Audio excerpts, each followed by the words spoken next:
ہے قال ففیہما فجاہد، فرمایا جاؤ ان کی خدمت کرو، یہی تمہارا جہاد ہے۔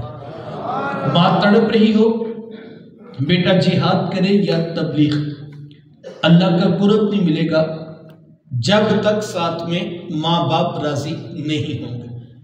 ماں باپ کو اس قدر اہمیت حاصل ہے، اس سے بڑھ کر اور کیا شان ہوگی کہ یہاں تک ارشاد فرما دیا کہ جس کا باپ راضی ہے ہم ضمانت دیتے ہیں اس کا عرش کا رحمان بھی راضی ہے، اور جس کا باپ ناراض ہے اس کا عرش کا رحمان بھی ناراض ہے۔ کائنات کی قیمتی متاع جنت تھی، کھینچ کر کے ماں کے قدموں کے نیچے بچھا دی۔ ماں باپ کو اس قدر اہمیت حاصل ہے، یقین جانیے ہمیں تو شاید آج تک اس بات کا ادراک ہی نہیں ہو سکا کہ ماں باپ کی خدمت انسان کو کہاں تک پہنچا دیتی ہے۔ آپ نے علماء سے وہ روایت سنی ہوگی کہ حضرت موسیٰ علیہ السلام نے پوچھا تھا کہ مالک میرا جنت کا ساتھی کون ہے؟ تو کہا موسیٰ فلاں بازار میں چلے جائیے، وہاں پر ایک قصاب ہے جو گوشت کاٹ کر لوگوں کو بیچ دیتا ہے، وہ آپ کا جنت کا ساتھی ہے۔ حضرت موسیٰ علیہ السلام چل پڑے کہ میں جا کر دیکھوں تو صحیح وہ کیا کرتا ہے۔ جا کر دیکھا تو عام سا قصاب تھا، گوشت کاٹتا اور لوگوں کو بیچ دیتا، ہاں جو ٹکڑا اسے اچھا لگتا وہ الگ کر دیتا۔ شام کو جب گھر واپس پلٹنے لگا اس نے الگ کیا وہ گوشت پیک کیا اور وہ گھر کی طرف چل دیا۔ حضرت موسیٰ علیہ السلام بھی اس کے ساتھ ہو لیے۔ وہ گھر پہنچا تو جا کر شوربے میں کھانے کو تیار کیا، اور جب کھانا پک گیا روٹی کے ٹکڑے توڑ توڑ کر بھگو بھگو کر نرم کرتا، اور پھر محبت سے لقمہ بنا کر اپنی بوڑھی ماں کے منہ میں رکھتا۔ حضرت موسیٰ علیہ السلام اس کا یہ عمل دیکھتے رہے، پھر اس نے ٹانگیں دبائی، خدمت کی۔ جب اٹھ کر جانے لگا تو اس کی بوڑھی ماں نے آسمان کی طرف دیکھا اور اس کے بوڑھے لب ہلے۔ بڑھاپے کی وجہ سے آواز زیادہ نہ پیدا ہو سکی، تو حضرت موسیٰ علیہ السلام نے پوچھ لیا کہ تیری ماں کیا کہہ رہی ہے؟ تو اس نے کہا حضرت میری ماں بڑی سادہ ہے، جب شام رات آ کر یوں اس کی خدمت کرتا ہوں تو یہ روزانہ آسمان کی طرف رخ کر کے کہتی ہے کہ اللہ تجھے جنت میں موسیٰ کا ساتھ عطا کرے، اور میں کہتا ہوں ماں تو بڑی سادہ ہے، کہاں کوہ طور پہ بیٹھ کر ڈائریکٹ رب سے باتیں کرنے والے پیغمبر حضرت موسیٰ علیہ السلام، اور کہاں میرے جیسا عام سا گناہگار آدمی، تو ماں یہ تو کوئی جوڑ ہی نہیں بنتا ہے۔ لیکن حضرت میری ماں بڑی سادہ ہے، یہ روزانہ خوش ہو کر مجھے یہی دعا دیتی ہے، اور میں بھی اس کا دل رکھنے کے لیے آمین کہہ دیتا ہوں۔ تو حضرت موسیٰ علیہ السلام مسکرا پڑے، کہا تجھے پھر مبارک ہو، عرش کے رحمان نے تیری بوڑھی ماں کے لب قبول کر لیے ہیں، اور تو ہی جنتوں میں موسیٰ علیہ السلام کے ساتھ ہوگا۔ ماں راضی ہو نہ جوانوں، رب صرف جنت نہیں جنتوں میں نبیوں کا ساتھ بھی عطا کرتا ہے۔ ماں باپ کی خدمت اتنا بڑا عمل ہے۔ علماء نے 3 باتیں لکھی ہیں اور کہا کہ اگر کوئی شخص یہ چاہے کل قیامت کے دن اس کے ماں باپ راضی ہو کر اس سے ملاقات کرے تو اسے زندگی میں 3 کام ضرور کرنے چاہیے۔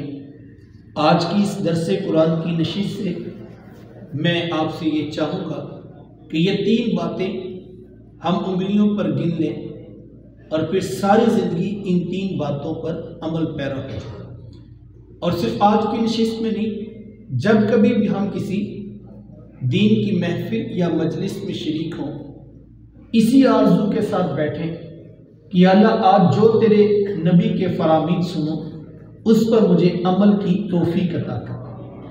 ہمارے یہاں بہت بڑا المیہ اس دور کا آج یہ بھی ہے کہ محافل تو بہت ہیں، تقاریر بھی بہت ساری ہو رہی ہیں، سوشل میڈیا کے ذریعے بھی لاکھوں کلپس روزانہ فارورڈ ہوتے ہیں، 8-10 گروپس میں بھی ہم شیئرنگ کر رہے ہیں، 5-7 روزانہ ہم سٹیٹس لگاتے ہیں، کتنی اچھی باتیں ہم روزانہ وائرل کر رہے ہیں، لیکن معاشرے کے اندر کوئی بہت بڑی تبدیلی بظاہر دکھائی نہیں دے رہی ہے۔ بعض اوقات لوگ ہمیں بھی پوچھتے ہیں کہ اتنی محفلوں میں آپ جاتے ہیں، اتنے جلسے ہوتے ہیں، اتنے خطاب ہوتے ہیں، تو جناب اس سے کیا فرق پڑے گا؟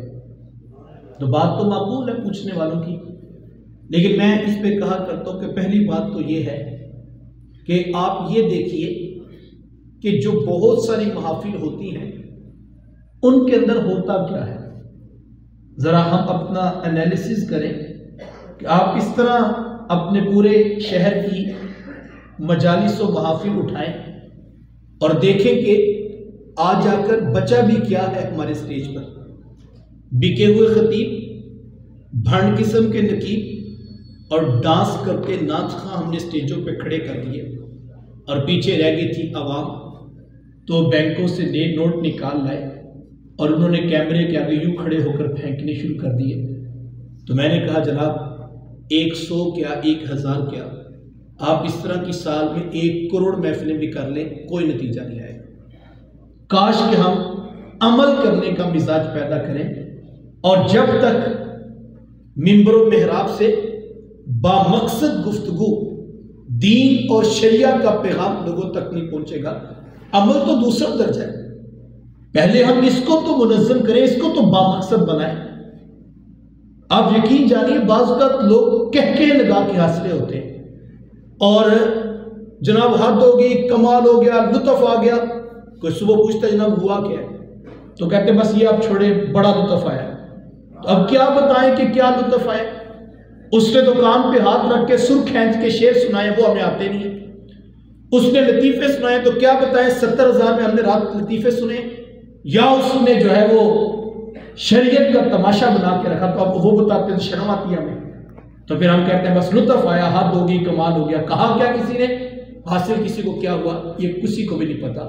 تو پہلا کام تو یہ ہے، اس کو بامقصد بنایا جائے اور آنے والے بھی بالکل کلیئر ہو کہ ہم دین کی بات سننے جا رہے ہیں، اور جب نیچے بیٹھنے والوں کا مزاج یہ ہوگا وہ طے کر کے ہے کہ ہمارا مقصد ہے۔ دیکھو سادہ سی بات ہے، آپ ڈاکٹر کے پاس جائیں اور 2 ماہ پہلے آپ نے اپوائنٹمنٹ لی ہو، باری آنے پہ آپ مقررہ وقت پہ پہنچے، اور جیسے آپ کا ٹوکن نمبر آیا تو آپ اندر چلے گئے، اور آپ ہاتھ اوپر کر کے زور سے سبحان اللہ کہیں، تو آپ کہیں گے یہ کیا کہہ رہے ہیں؟ اگر وہ کہیں کہ اچھا پھر آپ مجھے جو ہے وہ ذرا شعر لگا کے میں سناتا ہوں، تم ذرا واہ واہ کرنا یا نوٹ پھینکنا، تو آپ کہیں گے کوئی مقصد لے کر آئے، میرا مقصد یہ تو نہیں تھا۔ یا ڈاکٹر بتائے کہ میرے آنے میں اتنے جمپ آئے، اتنے سفر لگے، میں اتنی مشکل سے کلینک میں پہنچا ہوں، تو تیسری بار میں آپ کو غصہ آ جائے گا، کیونکہ آپ کو پتہ ہے کہ میں یہاں شعر سننے کے لیے نہیں آیا، میں ہاتھ اٹھانے کے لیے نہیں آیا، میں تو آپ سے میڈیسن لے کے آیا تھا، میں تو آپ سے بیماری اور مرض کی شفا لینے آیا تھا، تو آپ مجھے کس کام لگا دیا؟ کاش کے نیچے بیٹھنے والے بھی اتنے سنجیدہ ہو جائیں اور وہ بھی کہیں صاحب ہمیں کس سے کہانیاں نہ سنا، ہمیں یہ بتا سونے محمد نے کیا کہا، ہمیں یہ بتا رسول کا دین کیا کہتا ہے۔ ہم اپنا وقت نکال کر آئے ہیں تو رسول اللہ کا دین سیکھنے آئے ہیں، ہم ان کی بات سننے کے لیے آئے ہیں۔ تو جب اوپر سے بامقصد بات تو نیچے سے بالکل کلیئر ہوگا کہ ہم عمل سیکھنے کے لیے اور عمل حاصل کرنے کا جذبہ پیدا کرنے کے لیے آئے ہیں، تو پھر نتائج ہوں گے۔ تو صرف مختصر 3 باتیں ہیں، میں آپ سے بڑے دردمندانہ انداز پہ کہنا چاہوں گا۔ ماں باپ فوت ہو جائے، پہلی بات جو علماء نے لکھی کہا کہ تم کوشش کر کے ایک چیز کی عادت بنا لو، اور وہ یہ کہ کثرت سے ماں باپ کے لیے بخشش و مغفرت کی دعا کی جائے۔ ماں باپ زندہ ہوں تب بھی، ماں باپ وفات پا جائے تب بھی۔ ایک روایت میں ہے کہ جو شخص روزانہ ماں باپ کی بخشش و مغفرت کی دعا کرتا ہے، میرے حضور فرماتے اس کے رزق میں کبھی بے برکتی نہیں آتی، اللہ تعالیٰ اس کو رزق کی فراوانی عطا کرتا ہے۔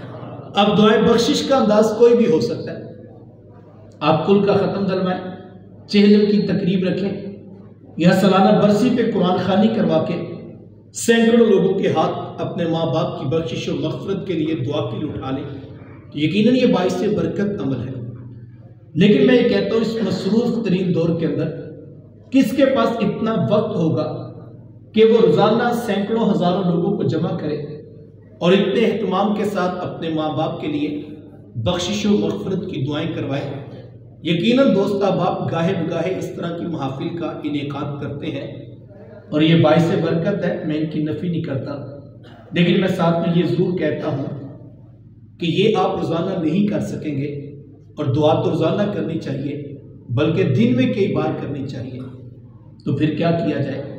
علماء نے بڑی خوبصورت بات کہا کوشش کر کے، محنت کر کے آپ 5 وقت کے نمازی بن جائیے۔ یہ اتنی خوبصورت بات ہے، اتنا خوبصورت عمل ہے کہ بیٹے کی کوئی نماز پوری نہیں ہوتی جب تک وہ ماں باپ کے لیے بخشش و مغفرت کی دعا نہیں کر لیتا۔ نماز نماز نماز، آخری وصیت امت کے نام یہی تھی، لوگوں نماز نہ چھوڑنا، لوگوں نماز نہ چھوڑنا، لوگوں نماز نہ چھوڑنا۔ آج ہم دیکھیں ہم کہاں پہ کھڑے ہیں۔ 95% لوگ ہیں جو شاید عملاً نماز کا بائیکاٹ کر چکے ہیں۔ ہماری مسجدیں ویران ہیں اور ہمارے گھر قبرستان بنے ہوئے۔ جس گھر میں کوئی شخص اٹھ کے صبح سجدہ کرنے کے لیے آمادہ نہیں، وہ گھر قبرستان نہیں تو اور کیا ہے۔ کاش ہم اس پہ غور کریں اور انگلی پکڑ کر اپنے بچوں کو مصلی پہ کھڑا کیا جائے۔ صرف اتنی بات کہہ دینا کہ جناب ہمارا کام تو کہنا ہی ہے، اب بچے نماز نہیں پڑھتے تو ہم کیا کریں؟ کسی سے کہے نا، وہ کہتا ہے جی ہمارا کام تو کہنا ہی ہے، اب بچے نماز نہیں پڑھتے تو ہم کیا کریں؟ بڑی معقول بات ہے، ویلڈ بات ہے، میں اس کی نفی نہیں کرتا، لیکن میں اتنا ضرور کہتا ہوں کہ جناب میں نے آپ کی بات مان لی، ہمارا کام تو کہنا ہی ہے، لیکن میرا سادہ سا سوال ہے، ایک دن بچہ اسکول نہیں گیا، اسکول والوں نے فون کیا اور کہا جناب آج آپ کا بچہ پڑھنے کے لیے نہیں آیا، تو اس وقت ہم نے یہ تو نہیں کہا کہ ہمارا کام تو کہنا ہی ہے، اب بچہ اسکول نہیں آتا تو ہم کیا کریں؟ ایک دن بچہ فیکٹری نہیں گیا، فیکٹری والوں نے فون کیا اور کہا جناب آپ کے بیٹے کی ایک دن کی سیلری ہم کاٹیں گے کہ آپ کا بچہ آج کام پر نہیں آیا، تو اس وقت تو نہیں ہم نے کہا کوئی بات نہیں آپ کاٹ لیجیے، ہمارا کام تو کہنا ہی ہے۔ اب اگر بچہ نہیں آتا تو ہم کیا کریں؟ اپنی دکان تو ایک دن لیٹ کھلی، دوسرے دن حد تیسرے دن، تو چوتھے دن ہم نے گھر میں پریا بٹھا لی، بہنوں کو بٹھا لیا، دادی ابا کو بٹھا لیا، ماں کو بٹھا لیا، اور آج ہمارا لہجہ بھی بدلا ہوا تھا اور ہم نے کہا ذرا صاحبزادے سے پوچھ لیجئے، اگر تو یہ دکان وقت پر کھول سکتا ہے تو ٹھیک ہے، بصورت دیگر یہ اپنی کوئی نوکری دیکھ لے، میں بھی اتنا بوڑھا نہیں ہوا کہ میں اپنی دکان نہ کھول سکوں۔ اپنی دکان کی باری تو ہم نے کمپرومائز نہیں کیا، اپنی باری تو نہیں کہا کوئی بات نہیں، ہمارا کام تو کہنا ہی ہوتا ہے، 8 بجے نہیں تو 9 بجے کھول لیا کریں، یہ کون سی بات ہے؟ اپنی دکان پہ ہم قربانی دینے کے لیے آمادہ نہیں ہے۔ یہ میں نے دیکھا بعض اوقات خاندان میں خوشی غمی کی خبر آتی ہے، بوڑھا باپ بیمار بستر پہ پڑا ہے، لیکن وہ بچوں کو بلاتا ہے اور کہتا ہے بیٹا ایک نے جنازے میں جانا ہے اور ایک نے چہلے میں بھی پہنچنا ہے اور ان سے تعزیت بھی کرنی ہے۔ بعض اوقات بچے کہتے ہیں ابا جی ہم تو ان کو جانتے ہی نہیں ہیں، ہم کیا بتائیں گے ہم کون ہیں؟ تو باپ کہتا ہے بیٹا فلاں شخص سے ملاقات کرنا اور اس کو کہنا آنا تو ابا جی نے تھا لیکن بیماری کی وجہ سے وہ نہیں آ سکے، تو میں ان کا بیٹا ہوں، میں ان کی وجہ سے حاضر خدمت ہوں اور آپ سے تعزیت کرنے آیا ہوں۔ یہ میں نے دیکھا بعض کا شادی بیاہ کے موقع پر بہنیں گھر سے پیکنگ کر کے ولیمے کی آخری نشست میں شرکت کرتی ہیں، تو بعض اوقات بھائی کہتے ہیں بھی تو پرائے مہمان گھر میں اور آپ تیاری بھی کر لی، تو بہنیں کہتی ہیں بھائی پہلے 2 چھٹیاں ہو گئی ہیں، میں مزید بچوں کی چھٹی افورڈ نہیں کر سکتی، ان کے سالانہ پیپر سر پہ ہیں، بورڈ کا امتحان ہے، یہ سالگرہ کا چھوٹا سا ایونٹ ہوتا ہے تو اس کی بھی ڈیٹ طے کی جاتی ہے اور کہا جاتا ہے جناب چچا بھی آئیں گے، وہ کہتے ہیں نہیں ہم ہفتے کو آئیں گے، اس کے علاوہ ورکنگ ڈے میں بڑا مشکل ہے، کوئی کہتا ہے میں سنڈے میں نہیں آ سکتا، سیٹرڈے میں آ سکتا، ہم سب کے لیے ایک ٹائم شیڈول فریم کرتے ہیں اور اس کے اکارڈنگلی ہم چیزیں مینیج کر لیتے ہیں۔ مجھے کوئی اعتراض نہیں، تم خوشیوں میں بھی شامل ہو جاؤ، تم غموں میں بھی شریک ہو جاؤ، میرے رسول کی بھی یہی تعلیمات ہیں. بچوں کو اسکول بھی وقت پر جانا چاہیے, دکان بھی وقت پر کھلنی چاہیے, فیکٹری سے بھی چھٹی نہیں ہونی چاہیے.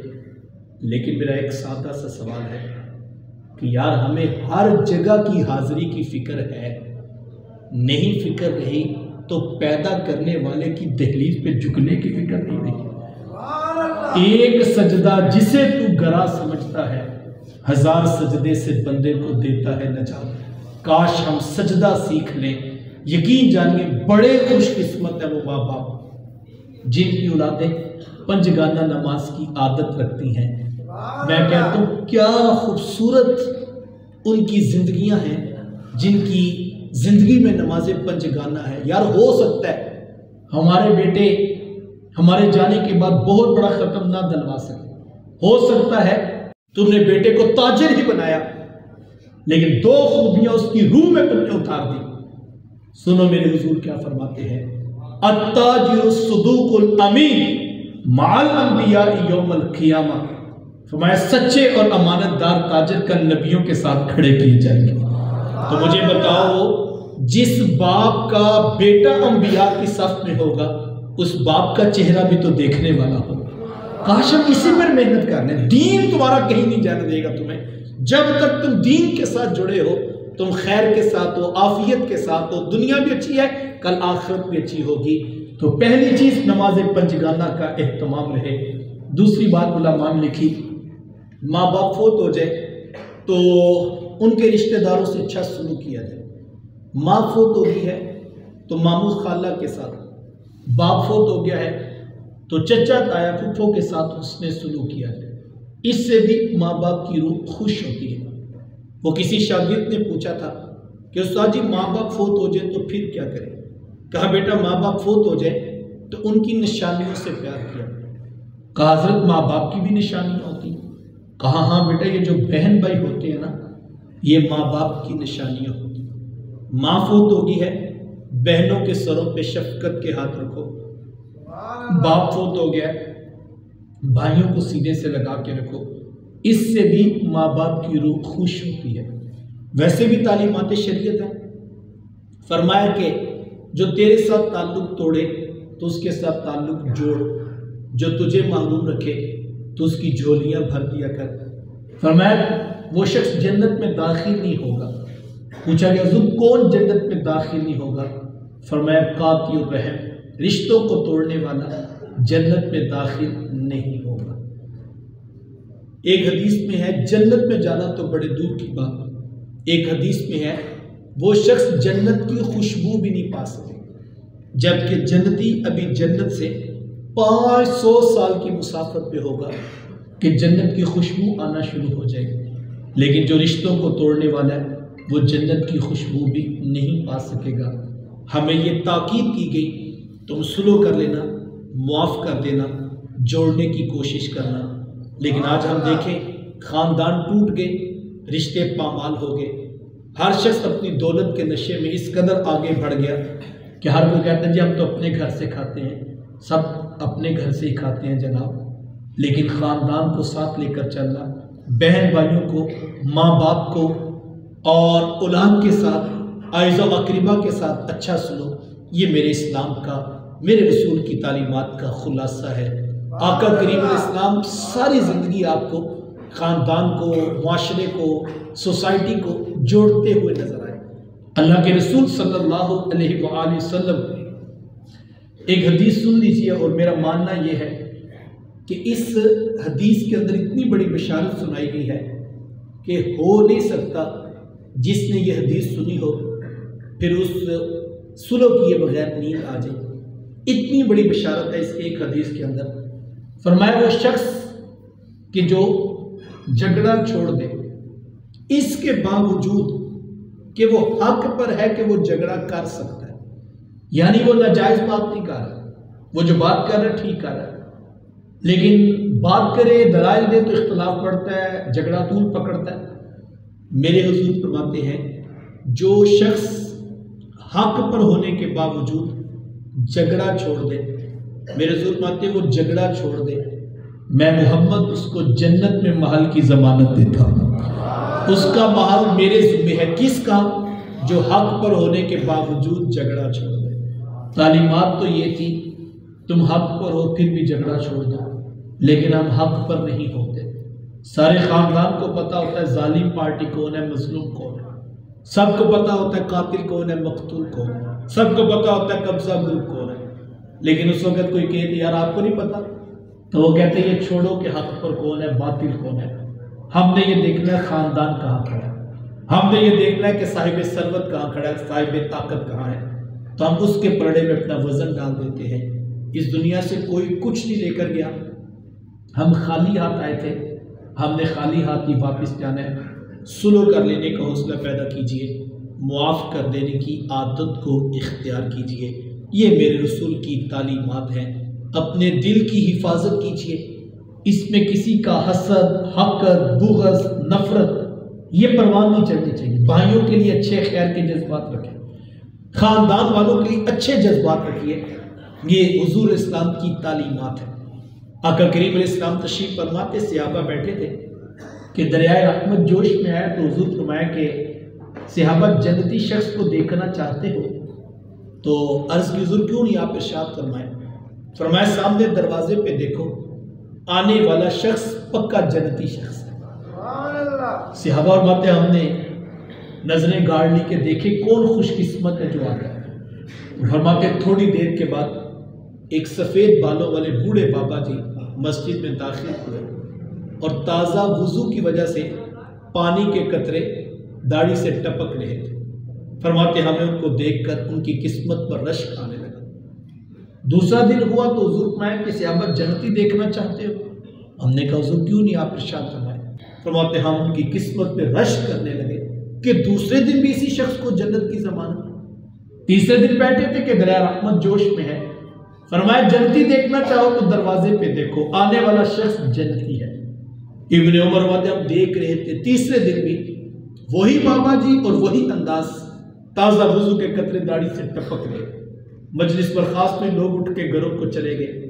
ابن عمر فرماتے میں چپکے سے ان کے پیچھے ہو لیا، ان کے گھر پہنچا اور میں نے جا کر کہا کہ بابا جی میرا اپنے والد صاحب سے کسی معاملے میں اختلاف ہو گیا، شکرنجی ہوگی، تو میں کچھ وقت آپ کے ساتھ گزارنا چاہتا ہوں۔ فرماتے میرے دل میں یہ خیال تھا کہ میں ان کے ساتھ رہوں گا، دیکھوں گا کہ یہ کون سے نوافل پڑھتے ہیں، کون سی عبادات کرتے ہیں، کون سے وظائف پڑھتے ہیں، کہ 3 دن تک حضور علیہ السلام نے انہی کو جنت کی بشارت دی۔ تو کہتے خیر میں انہوں نے اجازت دی تو میں ان کے ساتھ ہو لیا۔ فجر کی نماز ہوئی، ناشتہ کیا، کھیتی باڑی، دیگر معاملات زندگی چلتے رہے۔ نماز پنجگانہ ختم ہوئی، عشاء کے بعد ہم گھر آ گئے اور میں نے اپنا بستر سیدھا کیا، انہوں نے اپنا، تو میں چادر مصنوعی طور پہ اوپر اوڑھ کر لیٹ گیا اور خیال تھا کہ دن میں تو کوئی ایسا عمل نہیں نظر آیا، دیکھتا ہوں شاید رات کو کوئی وظیفہ یا کوئی نوافل کا اہتمام کرے۔ فرماتے انہوں نے بھی چادر لی اور وہ بھی سو گئے، اور تھوڑی دیر کے بعد میں تو انتظار کر رہا تھا، لیکن تھوڑی دیر کے بعد ہلکے ہلکے خراٹوں کی آواز آنے لگی، تو میں سمجھا کہ شاید انہوں نے میری وجہ سے آج وہ عمل نہیں کیا۔ دوسرا دن ہوا، دوبارہ روٹین چلی، کھانا پینا، ناشتہ، کھیتی باڑی، معمولات روٹین وہی تھے کہ نماز پنجگانہ کا اہتمام۔ جب رات پڑی تو پھر میں آ کے لیٹ گیا، لیکن انہوں نے اسی طرح روٹین میں ہی جو ہے وہ نیند پوری کی، صبح اٹھے پھر نماز پڑھی۔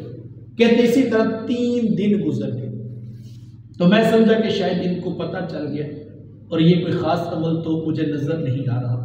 لیکن تیسرے دن میں نے ہاتھ جوڑ کر معذرت چاہی اور میں نے کہا کہ بابا جی میرا اپنے والد صاحب سے کوئی جھگڑا نہیں ہوا، آپ سے معذرت چاہتا ہوں۔ اصل ماجرا یہ تھا کہ 3 دن تک ہم حضور علیہ السلام کے پاس بیٹھے ہوئے تھے اور حضور فرماتے کہ جنتی دیکھنا ہو تو دروازے پہ دیکھو، اور تینوں دن ہم نے آپ کو ہی آتے ہوئے دیکھا، اور میں تو اس لالچ میں آپ کے ساتھ جڑا تھا کہ پتہ نہیں کون سا وظیفہ پڑھتے ہیں، کون سے نوافل ہیں یا کون سا عمل ہے، کہ 3 دن حضور علیہ السلام نے آپ کو جنتی ہونے کی بشارت دی ہے۔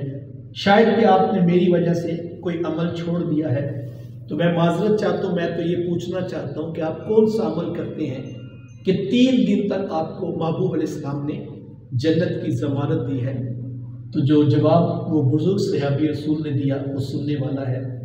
وہ کہنے لگے بیٹا پہلی بات تو یہ ہے کہ ایسا نہیں ہے کہ میں نے تمہاری وجہ سے کوئی عمل چھوڑ دیا، میری یہی سادہ سی زندگی ہے، نماز پنجگانہ کا اہتمام کرتا ہوں، کھیتی باڑی کرتا ہوں اور معمولات تمہارے سامنے ہیں۔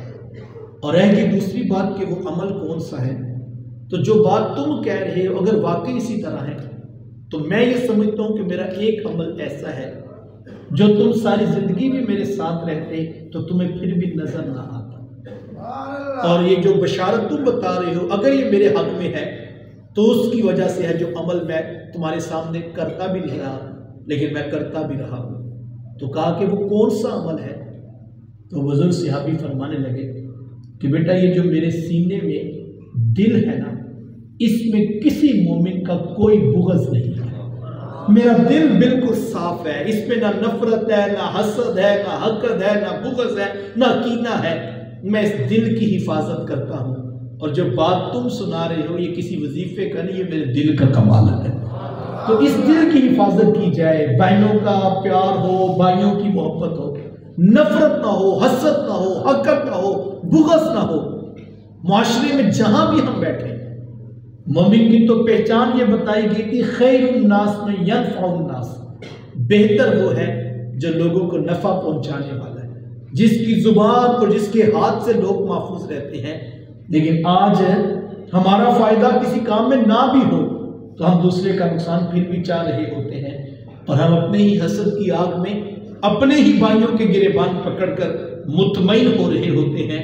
سلو کر لینے کا حوصلہ پیدا کیجئے، دل کی حفاظت کیجئے، خاندان میں پیار کی شمع محبت کا دین روشن کیجئے۔ وقت سمٹ گیا، میری تیسری اور آخری بات، ماں باپ فوت ہو جائیں تو جو دنیا میں نیکی کا کام وہ کیا کرتے تھے اس کا تسلسل نہیں ٹوٹنا چاہیے۔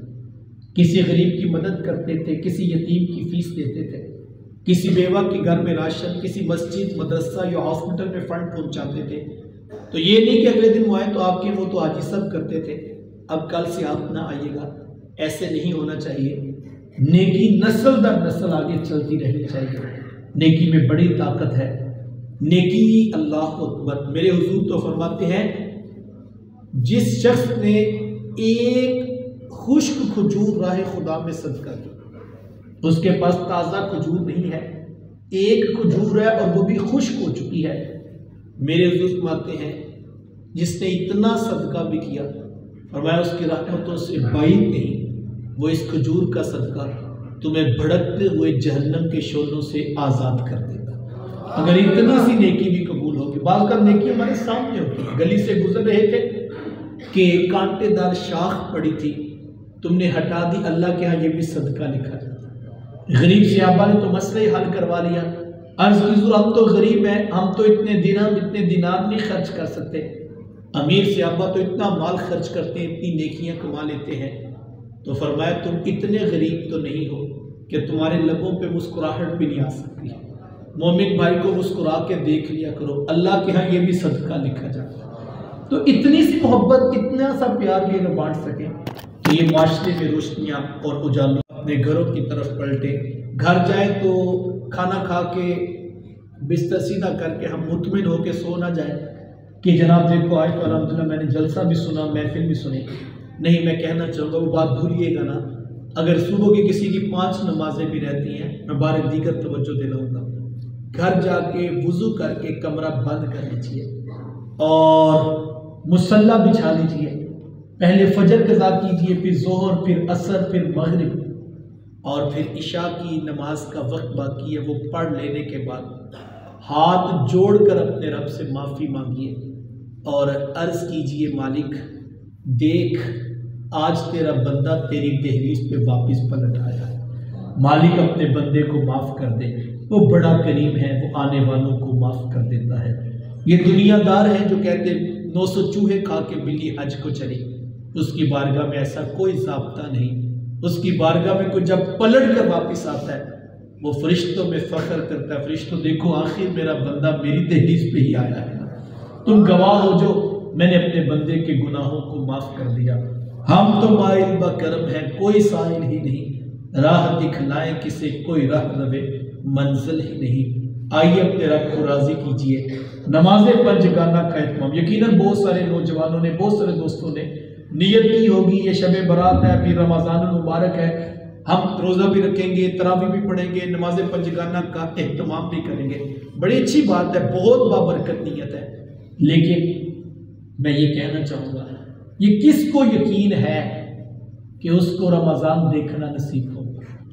وقت کا تو کوئی پتہ نہیں، کتنے لوگ ہیں، جائیے جا کے قبرستانوں میں دیکھیے، جو یہ کہتے تھے ہم کل سے نماز شروع کریں، وہ کل نہیں آئی، لیکن قبر کی اندھیری رات آن پہنچی، لمحے کا نہیں پتہ کب جو سانس باہر ہے وہ اندر ہی نہ جا سکے، جو اندر ہے وہ باہر نہ آ سکے، تو انسان کی کہانی ختم ہے۔ قبل اس سے کہ موت کا فرشتہ ہمیں دبوچ لے اور پھر پچھتانے سے کچھ حاصل نہ ہوگا۔ آج وقت پر کافی ہے ایک قطرہ آب خوش ہنگام کا، جل گیا جب کھیت برسا بھی تو پھر کس کام کا۔ آج لے ان کی پناہ، آج مدد مانگ ان سے، کل کو نہ مانیں گے اگر قیامت میں مان گیا۔ کل ڈاڈا پچھتاوا ہوگا، کل یاد آئے گا کوئی چیخ چیخ کے دعوت دیتا تھا، کاش اس کی بات کو ہم نے قبول کر لیا ہوتا۔ آج موقع ہے، آج وقت ہے، نماز پنجگانہ ایک بار کوشش کر کے دیکھیں، وہ بڑا قریب ہے، وہ جس سے راضی ہوتا ہے اس کو توفیق سجدہ عطا کرتا ہے۔ تو آئیے اپنی نماز کی حفاظت کیجئے، اپنی اولاد کو نماز کی طرف لگائیے، رشتہ داریوں کو جوڑنے کی کوشش کیجئے، صلح کر لینے کا، معاف کر دینے کا حوصلہ پیدا کیجئے، نیکی کا چراغ ہمیشہ جلتا رہے تاکہ ہماری نسلیں بھی فخر سے کہیں یہ نیکی کا کام میرا باپ کرتا تھا، آج کے بعد یہ سعادت میں حاصل کروں گا۔ اللہ کی بارگاہ میں دعا گو ہوں، اللہ مجھے آپ کو توفیق عمل نصیب فرمائے۔ اور ایک دعوت کے ساتھ میں آپ سے اجازت چاہوں گا، جیسا کہ آپ کے علم میں ہے کہ ہر سال کی طرح اس سال بھی ادارۃ المصطفیٰ انٹرنیشنل کے زیر انتظام ہمارا سالانہ مصطفیٰ اجتماع 3 مارچ بروز اتوار صبح 10 بجے تک نماز عصر تک مرکز مصطفیٰ گجرانوالہ میں منعقد ہو رہا ہے، جس میں خصوصی خطاب میرے استاذ مکرم علامہ پیرزادہ محمد رضا ثاقب مصطفی صاحب ارشاد فرمائیں گے۔ ہر سال آپ کے جیکب آباد سے ہمارے وقار بھائی، دیگر ان کے دوست احباب تشریف لاتے ہیں، میں آپ کو دعوت پیش کرتا ہوں، خود بھی تشریف لائیے گا، دوستوں کو بھی دعوت پیش کیجیے گا۔ میں دعوت تو نہیں کرتا، لیکن ہم نے دیکھا ہے، اور میں نہیں کہتا، پوری دنیا اللہ کے فضل سے یہ بات کہتی ہے کہ جب وہ مرد کلندر گفتگو کرتے ہیں تو ابھی الفاظ ترتیب پا رہے ہوتی ہیں کہ آنکھیں چھلکنے لگتی ہیں، دل لرزنے لگتا ہے، عمل کے جذبے پروان چڑھتے ہیں، اور دلوں کو ایمان کی حرارت کے ساتھ ساتھ شوق فراوان عمل کی صورت میں نصیب ہوتا ہے۔ کیا پتہ ہماری دعوت پر آیا ہوا کوئی نوجوان قرآن کی کوئی آیت یا حدیث کا کوئی جز اس مرد صالح کی زبان سے سن کر دل کی دنیا بدل جائے اور ہدایت کا نور عطا کیا جائے۔ قرآن کی ایک آیت مجھے یاد آ گئی، قرآن نے کہا کہ ایک تو وہ آیت ہے آپ نے معروف علماء سے سنی ہے کہ اللہ جسے چاہتا ہے بغیر حساب کے رزق عطا کر، واللہ یرزق من یشاء بغیر حساب، جسے چاہتا ہے بغیر حساب کے رزق عطا کر۔ رزق کی باری آئی تو کہا بغیر حساب کے عطا کرتا، اور ہدایت کی باری آئی تو کہا وَيَهْدِي إِلَيْهِ مَنْ أَنَابَ، ہدایت اس کو دیتا ہوں جو ہدایت کا طلبگار ہوتا ہے۔ ہدایت بغیر حساب کے نہیں ملتی، جنت بغیر حساب والی، کھلی مفت والی، یہ قرآن میں کہیں نہیں ہے۔ قرآن نے ہدایت کے ساتھ جوڑا، جو ہدایت کا طلبگار ہوتا ہے اللہ اس کو ہدایت عطا کرتا ہے۔ تو آئیے ہدایت کی طلب نے دین کو سیکھنے کی غرض سے، اگرچہ سفر بہت زیادہ ہے لیکن میں آپ کو دعوت پیش کرتا ہوں، آپ آئیں گے تو انشاءاللہ آپ کے لمحے لمحے کی قدردانی ہوگی۔ اللہ مجھے آپ کو توفیق عمل نصیب فرمائے۔ وآخر دعوایا ان الحمدللہ رب العالمین۔ او جہاں کے راج والے عرش کی معراج والے آسیوں کی لاج والے یا رسول سلام